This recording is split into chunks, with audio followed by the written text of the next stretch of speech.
Hello, my name is Diana Castro, and you've tuned into Leaders with a Mission. And today I have someone who is going to take your breath away. So let me tell you a little bit about her. Her name is Betsy Guerra. Dr. Betsy Guerra is a leader with a mission to bring hope to those that are grieving. After going through the most excruciating pain imaginable, 2 moms, she rose and has devoted her life to elevating others. She's a bilingual psychotherapist, speaker, and author of Her to Hope. She's also a devoted wife and a mother of 4. But above all, Betsy is a woman of faith. She combines her 20 years of clinical experience with divine wisdom to help clients and audiences turn their pain into purpose and their struggles into strengths. And with you, Dr. Betsy Guerra. How are you, Dr. Betsy Guerra? Thank you, Diana. I'm doing fantastic and very happy to be here. I am so excited. I have an admiration to you, to the way that you walk the walk, to the fact that you've risen from something that to me is just unimaginable. So can you tell us a little bit about that story that defines how you create light in the world now that you've transformed it? Can you please share to us a little bit about that? So I suddenly lost my daughter 8 years ago, and I found myself in a darkness and in an excruciating pain that made me believe that I could never be happy again, and that I couldn't live without her. You know, I live and love my family so much. I just didn't think I could go on. But I have faith. And I have faith not just in God, although that's where everything for me stems from, but faith in the people supporting me, faith in myself, faith in the process, and faith in what seems impossible. And I feel that the faith combined with my clinical background and the support that I had around me, they all combined to remind me that everything is possible. So I tapped into all those resources. And I remember the day after my daughter passed, I was in my walk-in closet hiding from the people, from the crowd. And the priest who baptized my children, whom I love dearly, came to visit us, and he sat down with us on the floor. And my husband was, "Father, you've seen this before. Is it possible to be happy again? Can we be happy again?" And he said, "Some people are, some people are not. The people who are never happy again are people who honor their loved ones through suffering and grief. They think that the more they suffer, the more they loved. And the people who are happy again are those who choose to honor their loved one through love, gratitude, and service in different ways than suffering." And I believed him. I had faith in what he was saying. I trusted him. And in hindsight, I realized that day, the very day after my daughter's death, I made the decision that I was going to be like the latter people, the ones who are happy again. And I was going to honor my daughter, my beloved daughter, through service. Mm-hmm. So now, everything I do in her honor. I do because I understand love in a different way. We think that if we love something or someone, we can't live without it. But the truth is that unconditional love is born for real, when you don't have that thing or that person and you continue to serve on behalf of, to honor. I adore my daughter. She doesn't have to be cute and give me like her hugs with her little hands around my neck and do the cute Christmas shows and get straight A's and make me proud. She doesn't need to do anything for me because love transcends death. So she continues to be my daughter, and I continue to love her, but in a different kind of relationship. And, people say, no, but you have 3 kids now that, when they're talking about how busy I am, I always say I have 4 kids. And then when they learn about my story, they're like, oh, but 3 that take your time. I'm like, that's not true. The one that takes the most time is the one in heaven, because, I'm doing a lot of things to honor her. I've become a better person to honor her.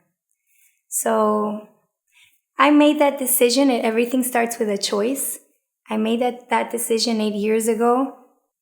It didn't become real 8 years ago. It's a process, and the only way around pain is through. Yeah. So I had to go through darkness and pain and excruciating, the excruciating kind that you feel like in your bones and you don't think you can go on. But I am the happiest woman on earth today. I love it. Thank you for sharing your story. And especially now when so many people are currently experiencing loss. What message do you have for people who are currently experiencing this moment of darkness? What would you tell them? When I went to sleep, or tried to go to sleep the night of that tragedy, I woke up to the sun shining in. And I remember thinking, how inconsiderate. The sun, the world, I died. I died last night, or so I thought. A part of you died. A part of me died. And how could life go on? How could the light shine on? Just stop for a second, world. I need to grieve. Do you realize, my life is over. My life as I knew it is over. And at that moment, I thought it was just inconsiderate of the sun and the world to go on. And today, looking at it from a different perspective, I think that the sun comes out. The light is always shining.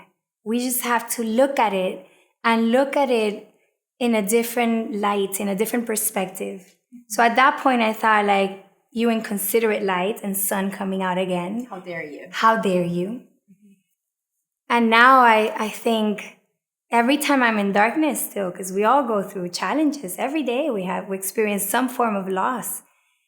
When I experience loss or adversity and I'm in darkness, I always remember that the sun is shining and the light is on, very bright. I just need to look at it. So I look for it now. So for people who are in the middle of darkness and pain, I say, look for the light. And the light is in the form of angels that are there for you, that make you feel special, that caress your heart. They're in the form of signs, rainbows, butterflies. Light and hope are in the form of things that we read on social media that speak to us, or gestures that random strangers may have. The light is there. But if we choose to look at the dark side, then we're going to feel that darkness within. I'm not saying that it is possible to go through grief without the pain. But if we even look at pain as the pathway to hope and to rising and to growth and joy, then suddenly pain is not the destination. It's just the way. Journey. It's the journey. Every time I'm in pain now, for any reason, because pain is whenever things don't go our way, or our expectations are not met, that's painful. So we all go through pain. We all go through loss. And whenever I feel it now, instead of thinking this sucks, well, I first think it sucks. And then after I give myself permission to think that it sucks, I experience gratitude. And I find myself saying thank you, God. You must have something amazing in store for me, because this really sucks. And I believe that pain is the foundation of growth. So if I'm in pain, something amazing is coming. Pain is a fertilizer. Mm-hmm. What are fertilizers made of? Poop. So pain feels like crap, and it stinks like it, but but but fertilizers help plants grow, and pain nourishes us. It helps us become stronger. So if you are in the middle of darkness and pain, know that there's light, and you just have to change your gaze and look at it, and look at it in the form of blessings, and know that this pain is only the path. It's never the destination. We were not created to be miserable. That helps me. That gives me hope. And hope is what helps me get through a day and then the next, right? So hope, keep the hope shining, because something amazing is brewing. This is preparing you for something greater. Betsy, that was so beautiful and deep. And that's one of the things that I appreciate about you. You bring light you're an instrument of light. You're an instrument of hope. Tell me about the book, Hurt to Hope. How was that born? Tell me a little bit about that project. Hurt to Hope is my gift to my daughter. When you want to do something for someone who I believe is in heaven and is greater and bigger than me in so many ways, you don't know what to do for that being. But I, as a human being and as a mom, still wanted to give her a part of me. And because I love her through service, it had to be something that was going to keep her memory alive and to help others see hope in the middle of loss, adversity, grief. So I felt called to write this book. I didn't want to write it. I fought a lot with God when He suggested I do this. But I'm obedient, and I was writing a different book for couples and relationships. I'm very passionate about couples work. And my consultant, my storyteller consultant, was like, you need to start with Fofi's story. I'm like, no, that doesn't have anything to do with couples. You need to start there. And then I stayed there. And that's how this evolved. And this book is a two-part story, or a two-part book. The first part is my story. And the whole purpose of it is not to tell people about my life as much as just showing the raw, vulnerable, grieving woman who lost her daughter, and so that they could connect with the pain, so that they could feel heard, understood, and validated. Because people look at me and they think like, you're so strong. No, I wasn't. And it was a journey. So to write the book, I had to go back to that pain, to write from it and be able to connect with the reader. And it was excruciating. It was very hard, but I had a bigger purpose that was bigger and greater than the pain I was feeling. And then the second part, so the first part is hurt. It's like connect with your own pain. And the second part is hope. And hope is where I share all the tools, whether they're clinical or spiritual, to help people rise after such an excruciating tragedy. And I think it's beautiful. I put my heart and soul into it. And I've had a lot of amazing testimonials, and people have reached out from all over the world to tell me how much it's changed their lives. And people who have lost someone to death, but also people who have a child with special needs or who are struggling through a financial difficulty, because it's not just for grief of a person, it's loss. So is this book the end of the process, or is this the starting point? Because, you honor your daughter. You went there, you went to the pain. What happens next for those who are looking for a guide? The book helps a lot. And the book takes you on an emotional journey from hurt. Because, some people have to pause because it's they feel the pain, to hope, right? But hope is what allows you to get to joy, to fulfillment, right? So hope isn't the end either. It's what allows you to get there. So the book is Hurt to Hope, and I take you to hope and I teach you how to go there. But I think there's also the opportunity to deepen in your journey and to have someone hold your hand and to practice those things that I teach there, right? Like if you just read it but don't implement them, then it's not going to change your life. So the book is to help you do the work and transform that grief into hope, into joy, into service, into purpose.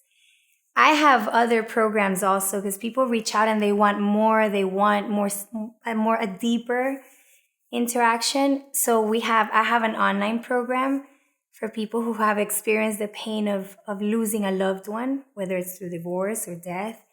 And it's a beautiful program. It's beautiful because you recorded it. And as part of that program, I also have coaching sessions where I accompany the people going through the program in their journey. I hold their hands. I hold some space. I help them carry that pain. And I provide a community that accompanies them as well. And it's a beautiful community, Diana, because unfortunately, a lot of these support groups are defined by the grief. Mm-hmm. We come together because of grief, but we are defined by the hope and by the way we rise and by the way we choose not to identify with, I am the grieving mom of an angel who can never be happy again, but rather by, I am the chosen mother of an angel, and I am VIP in heaven, and I am strong as I can be, because if I can get through this and be happy again, I can get through anything. And I am empowered. And that energy, you should see how the videos of the Zoom sessions, like how you witness the pain, the raw pain in the first session, and 8 weeks later, people are shining. They're shining their light. And that doesn't mean we heal in 8 weeks, but it does mean that we understand that pain is just the path, never the destination. Thank you. So how can people find you? How can people get in touch with you if they needed to, if they have someone that they would recommend this program to, if they've lost something that they want to heal because they refuse to become victims of their circumstances? Where can they find you? Well, my website is betterwithbetsy.com because life really is better with me. Oh, modesty aside. It is so true. Life is great with me. And social media also Better with Betsy. And then I also have the online program website, which is hurt2hope.com. And that's also the title of the book. You can find it in Amazon, Books and Books, hurt2hope.com. Okay, so you heard it, guys. So please go check it out. And for those of you who are leaders, are change makers, who want to make a difference in the world, who know that visibility and making an impact is important to you, head over to forproductions.com and let's have a conversation. See you there and see you in the next video.